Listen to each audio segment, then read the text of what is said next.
Welcome to You Are the Answer, the podcast that helps you reconnect with the most powerful healer you know, your own body.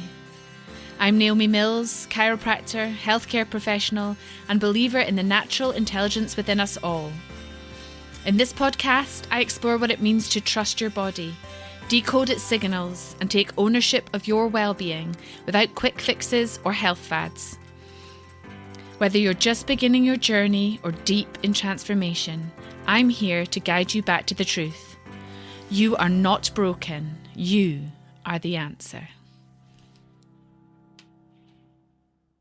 Hello and welcome to episode 30 of the You Are the Answer podcast. And I was just taking a moment to myself there to be like, wow, 30 weeks of consistently putting this out there. That is quite cool. And I have no expectations for this podcast at all, other than the sincere hope that it helps at least somebody when they come across it, trusting that the right people will find it at the right time. But this last 9 episodes has been the mindset arc. And I guess I have learned through my own experiences and a lot of the reading I've done, and mainly the living of the advice that I've been given and read over the years, that consistency does create change. And it's through small little things done every day that the bigger picture, I can look back and go, oh, I've been doing that for 6 months when it felt like this insurmountable mountain at one point. And of course, you can do the same yourself with anything that you wish to put your mind to in life when we move through the discomfort. And that's what we're going to talk about today. The last few weeks on the podcast, I've been exploring everything from placebo to projection, boundaries, productivity. We've talked about dopamine, stress, toxic positivity, and of course, the nervous system, all through that lens.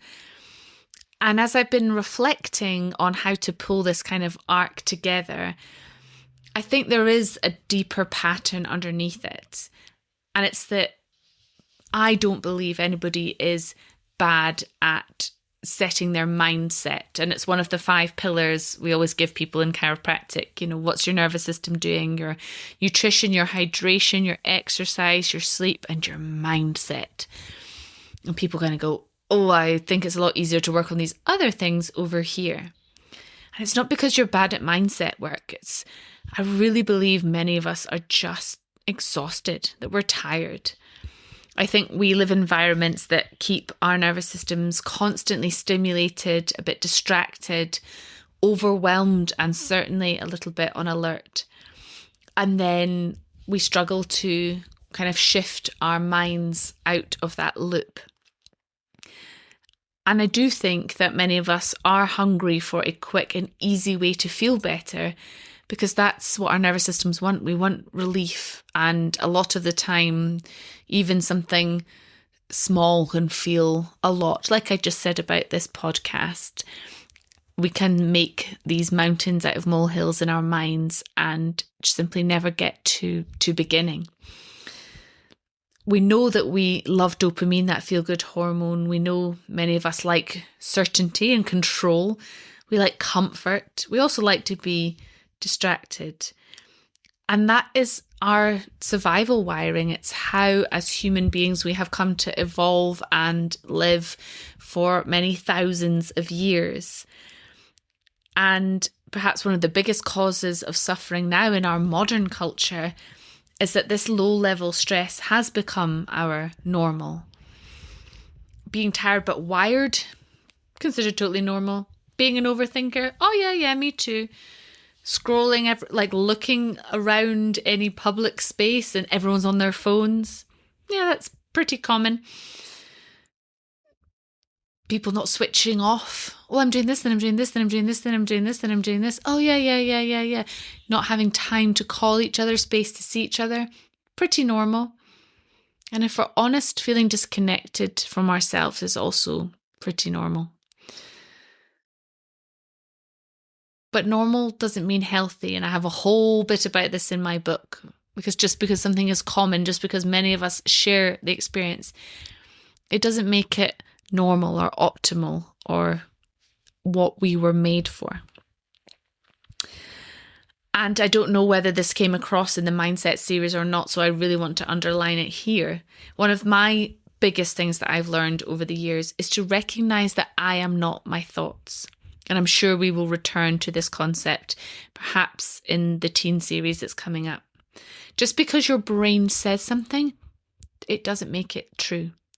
There's a phrase I always like to repeat, that the mind is a wonderful servant, but a terrible master. It's literally the supercomputer we should run our information through, but it doesn't make it the master, the one that makes all the decisions about the actions we're going to take.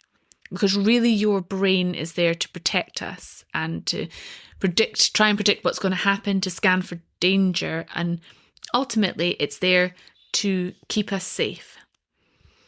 And when I've learned to notice my thoughts and witness them and become curious about them, it's made a huge difference to, I would say it was one of the most empowering shifts of my life.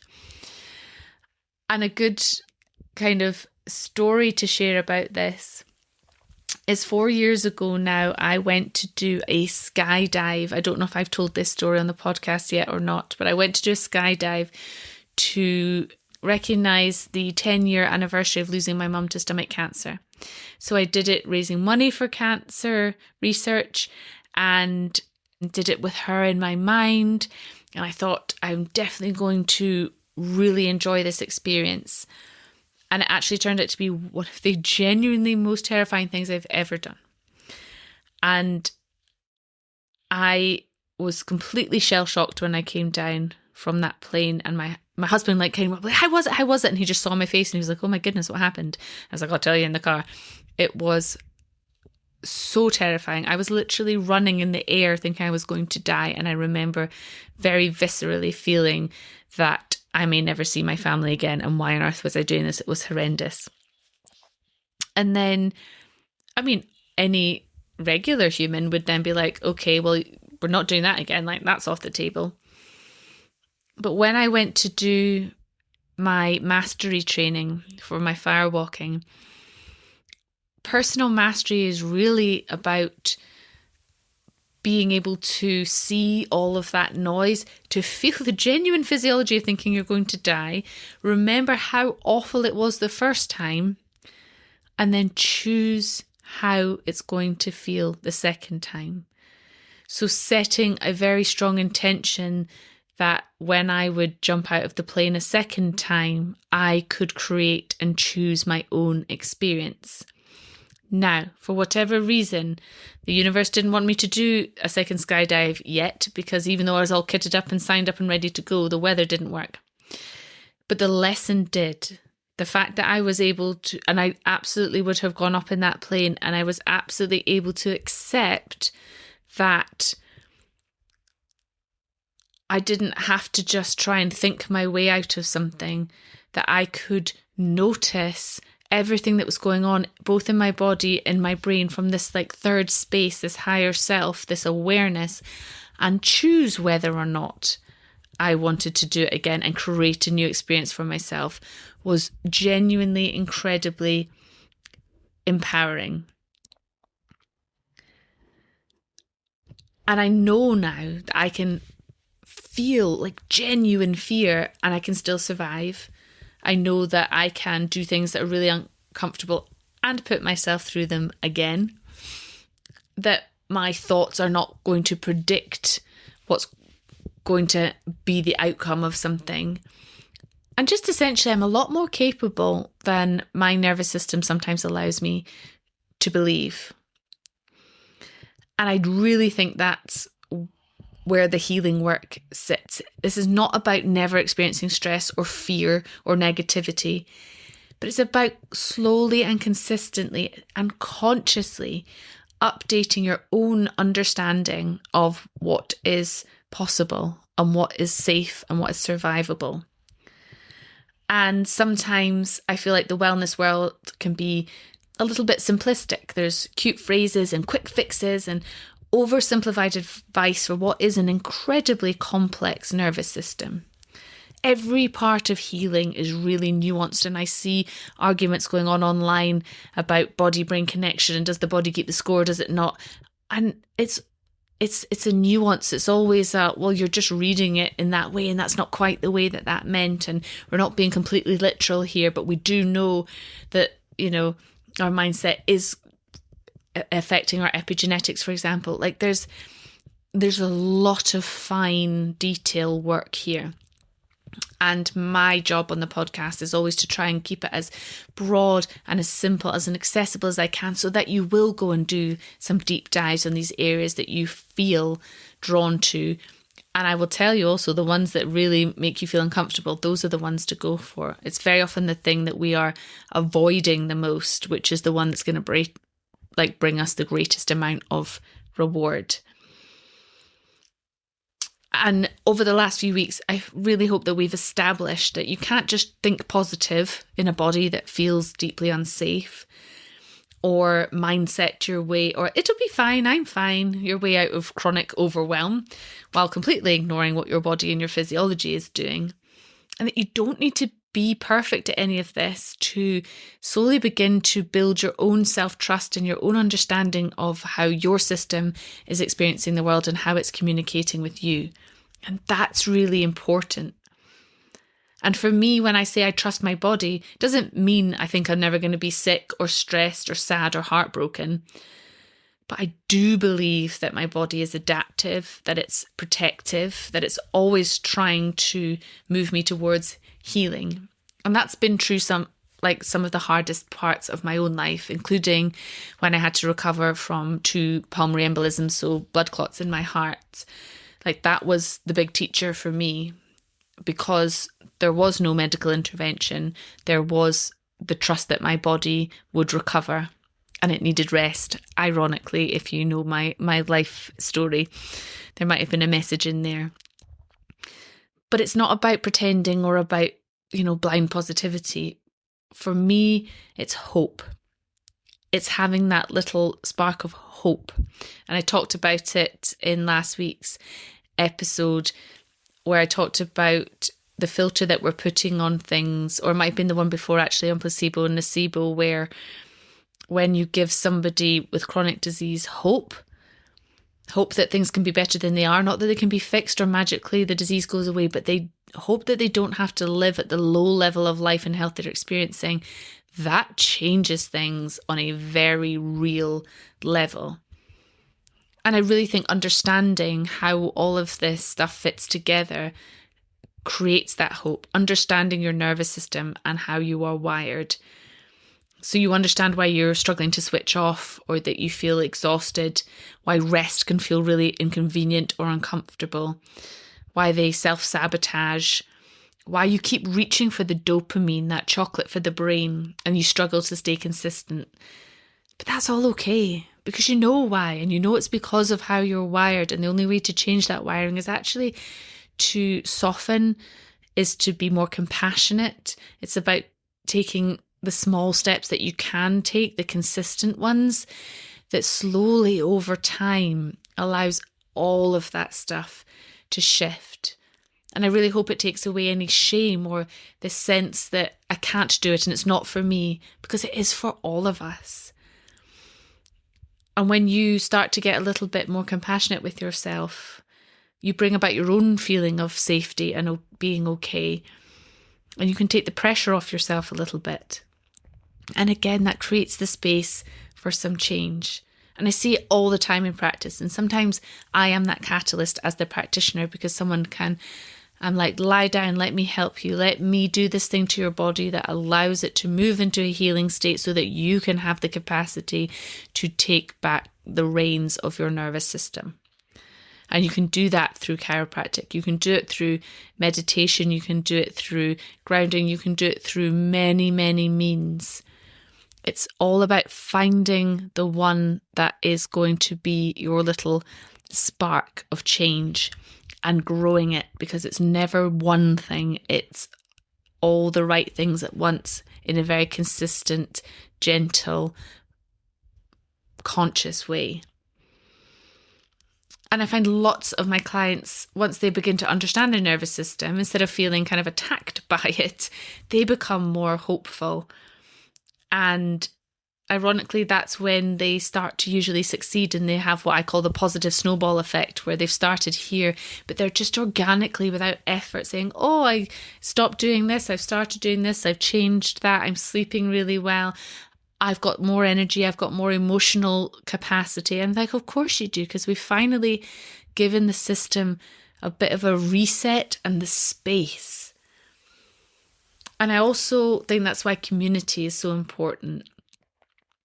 I hold the events that I hold as much for myself as for everybody else, because I need the consistent connection, the reminders of this work and of this, just the power of being around other people, and other people that are doing what you're doing, other people who are starting to normalize being calm and not being overwhelmed and having a quiet diary and saying no to things, because sometimes you just need to surround yourself in a community that's helping you buck your trend and your cultural conditioning. And that is a great source of strength. I love that so many of my clients, and they come to me because of how I see the world and operate in life, but they very often are doing the same as me. And I find that a reciprocal, very, very helpful to keep me on the path and away from the overwhelm and the burnout that I experienced in the early part of my career. Because this work is never done. It's never finished. It's never a fixed point. Your nervous system is going to be adapting and responding every moment for the rest of your life. And this is why having the understanding and the tools and the consistency are going to be so important, because it's never finished. It's always evolving. And so, to end the Mindset series, I just want to give you permission to stop running on autopilot, to stop letting the outside world dictate your inner world if you can, and instead invite you to become curious about your thoughts, your body, your patterns, your triggers, your stress responses, your joy, your exhaustion, your relationships, and what you need.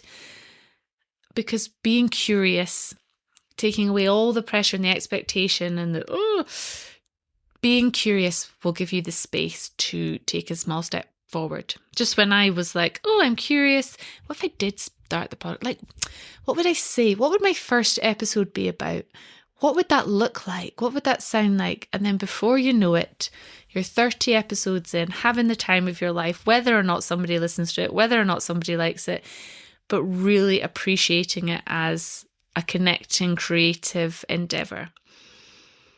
So that's why the podcast is called You Are the Answer, because none of us have to heal on our own.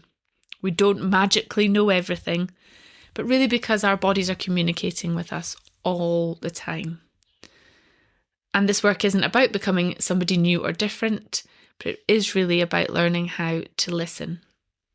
So thank you very much for being part of the Mindset series. I really hope these episodes have helped you feel more seen, more hopeful, or more connected to yourself. And if there is a person in your life that you would feel would benefit from some of this, please feel welcome to share it with them. I will be back next week with episode 31 and a whole new arc. So join me then. Thank you for joining me on You Are the Answer. If today's episode sparked something in you, share it with someone you care about and leave a review to help others find their way back to their body too. For more tools, inspiration and resources to support your journey, head to www.youaretheanswer.co.uk. And until next time, stay connected, stay curious, and remember, you are the answer, and you always have been.